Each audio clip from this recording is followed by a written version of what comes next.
12% meaning of contract, elements of contract, nominate versus innominate contract, principle of consensuality of contracts, principle of relativity of contracts, and freedom of stipulate principle of mutuality of contracts, and kinds of contracts. Simply put, at agreement either written or spoken between two or more parties that create o legal obligation. Dito is may two person na nagkaroon ng agreement katulad ng ibang bagay, and then magkakaroon sila dito ng legal obligation. Sa element of contracts, dito naman is pagkakaroon ng isang kasunduan o pag-alok, katulad na lang ng identification, offer, acceptance, consideration, and contract legality. Sa nominate versus innominate contract, ang innominate contract, ito yung pagbebenta ng o pag-uupa, pautang at insurance. Example na lang dito, si A is nagpautang sa'yo ng 10k at may binigay siyang due at kailangan mo itong mabayaran ng June 20, ganun. Sa principle of consensuality of contracts, yung principle of consensuality contracts, ito yung may pinagkasunduan lang kayo ng isang bagay. Example na lang, si A, bibigyan niya si B ng motor once na makagraduate ito. And then sa principle of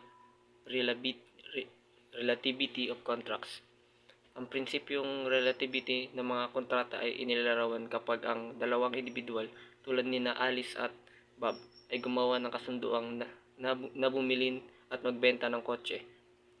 Sa pagkakataong ito, sina Alice at Bob lang ang obligadong sumunod sa mga tuntunin ng kontrata. Ang sinumang third party gaya ni Carol na hindi bahagi ng kasunduan ay hindi maaring magpatupad o managot para sa mga kondisyon ng kontrata. Ang prinsipyong ito ay binibigyan diin ang mga kontrata ay eksklusibong pagbubuklod sa mga pumapayag sa partidong kasangkot.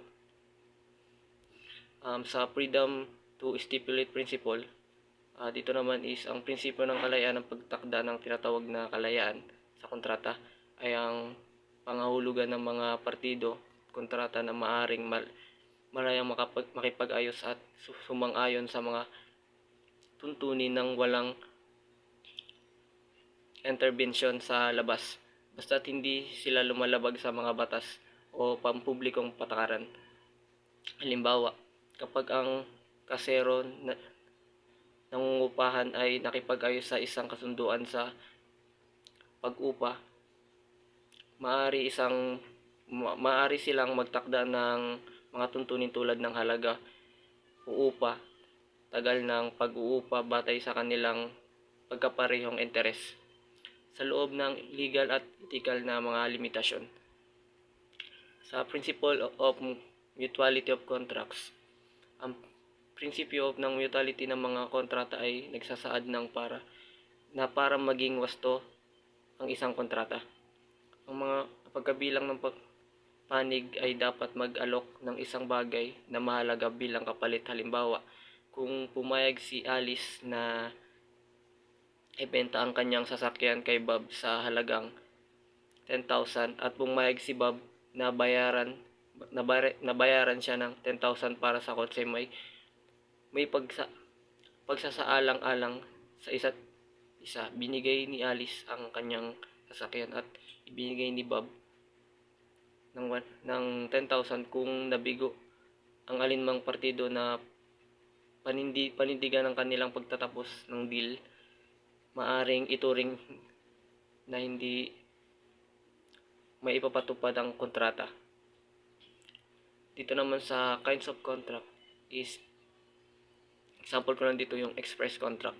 Isang kontrata kung saan mga partido ay tahasang nagsasaad ng kanilang mga intensyon at tuntunin alinman sa pasalita o nakasulat. Halimbawa, ang isang nakasulat na kasunduan sa pag-upa, pagitan ng kasero at ng nangungupahan.